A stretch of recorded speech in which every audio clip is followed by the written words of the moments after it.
Good morning, student. Today I am going to class 7 Science, chapter number 11 Transportation in Animal and Plants. पौधों और जानवरों में परिसंचरण। हम आज पढ़ेंगे पौधों और पादपों में कैसे परिवहन होता है इसके बारे में।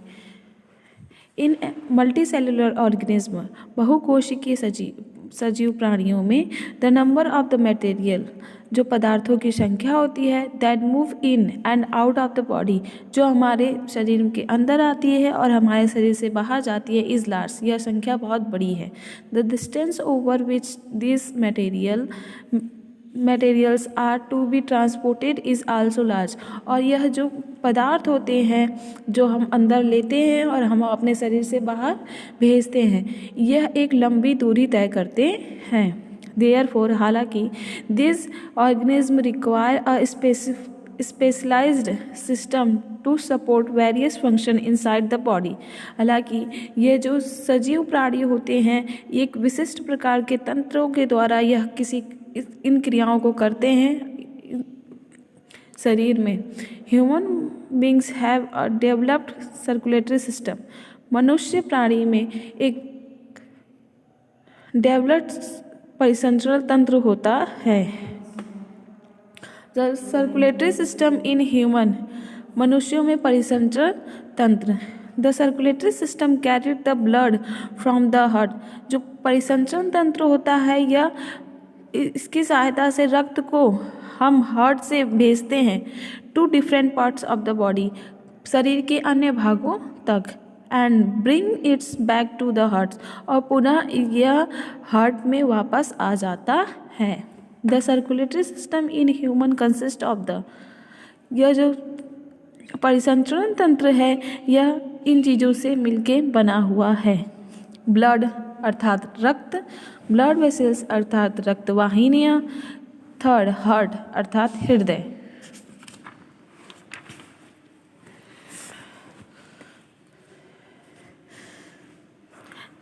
Blood is a liquid connective tissue, रक्त हमारा एक तरल संयोजी ऊतक है।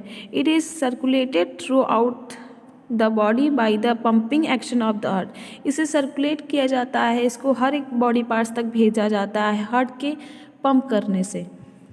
Blood is essential and Aquarius solution containing electrolytes, blood जो होता है एक बहुत ज़रूरी एक्वेरियस सोल्यूशन है और यह इलेक्ट्रोलाइट्स भी कंटेन करता है अर्थात रखता है। ऑर्गेनिक मॉलिक्यूल्स रखते हैं जैसे protein, carbohydrate, fat having suspended particle अपने अपने उचित मात्राओं में। पहला, बर्ड्स में बहुत सारे कंपोनेंट होते हैं। सबसे पहले red blood sales, red blood sales को हम एरिथ्रोसाइट्स के नाम से भी जानते हैं। दूसरा, white blood sales, white blood sales को हम ल्यूकोसाइट्स के नाम से भी जानते हैं। तीसरा कंपोनेंट्स है ब्लड प्लेटलेट्स अर्थात थ्रोम्बोसाइट्स, और चौथा और मोस्ट इम्पॉर्टेंट पार्ट होता है blood plasma, the solution part of the blood, यह एक solution part of the blood होता है। इस प्लाज्मा में मोस्टली हमारे ब्लड में अधिकतर मात्रा में ब्लड प्लाज्मा उपस्थित होता है। ब्लड सीरम अगला है, when a protein called the fibrinogen is remove from the plasma blood serum is obtained, अगर हम रक्त में से फाइब्रिनोजेन प्रोटीन को निकाल दें तो हमें ब्लड प्लाज्मा प्राप्त हो जाएगा। इनके major component of blood and their main function are given below, यहाँ महत्वपूर्ण घटक दिए गए हैं रक्त के और उनके मुख्य कार्य भी नीचे दिए गए हैं। Various component of blood and their function, विभिन्न प्रकार के घटक रक्त के और उनके कार्य। पहला, blood particles, blood particles, red blood cells अर्थात आरबीसी और erythrocytes, transport of molecular oxygen from lungs to tissue, जो आरबीसी होता है वह ट्रांसपोर्ट करता है, परिवहन कराता है लंग्स को से ऑक्सीजन को लेता है और हमारे बॉडी के हर एक पार्ट तक भेजता है, अर्थात हमारे टिश्यू और ऊतकों तक पहुंचाने का कार्य करता है। सेकेंड, डब्ल्यूबीसी और leukocyte. The white blood cells protect our body from infection by producing antibody in our body. जो वाइट ब्लड सेल्स होते हैं वो हमें प्रोटेक्शन करते हैं, अर्थात हमारी रक्षा करते हैं और यह हमें बाहर से आने वाले कोई भी इन्फेक्शन के अपोजिट या एंटीबॉडी बनाते हैं, जिससे कि हमारे बॉडी में रोगों से लड़ने की क्षमता बढ़ती है। Third, blood platelets or thrombocytes. जो ब्लड प्लेटलेट्स होते हैं ये क्या करते हैं, they help in the blood clotting. ये हमारे रक्त अस्तंगन अर्थात हमारे रक्त को थक्का बनाने में मदद करते हैं। फंक्शन ऑफ द ब्लड, रक्त के कार्य।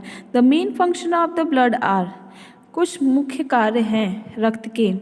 Blood is the vehicle of the metabolic communication between the organ and the body.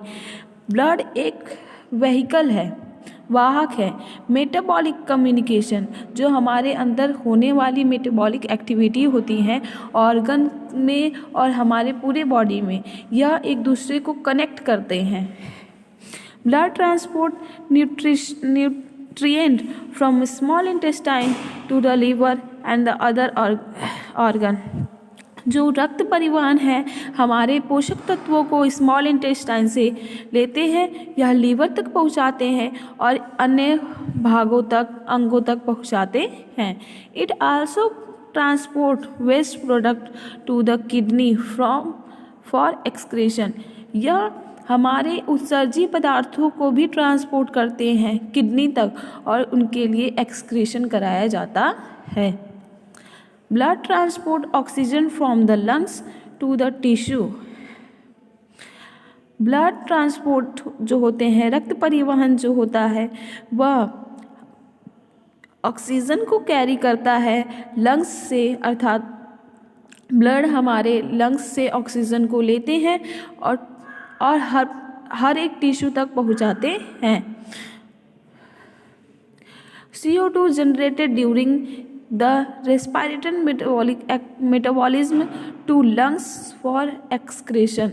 जो CO2 जनरेट होता है, बनता है हमारे सेल्स में, उनको फिर हम ब्लड लेता है और यह मेटाबॉलिक एक्टिविटी के दौरान CO2 बनते हैं और फिर यह लंग्स तक ले जाता है। हमारे ब्लड फिर वहाँ से CO2 को कलेक्ट करते हैं और फिर लंग्स टू हार्ट तक और हार्ट से पहुँचाते हैं।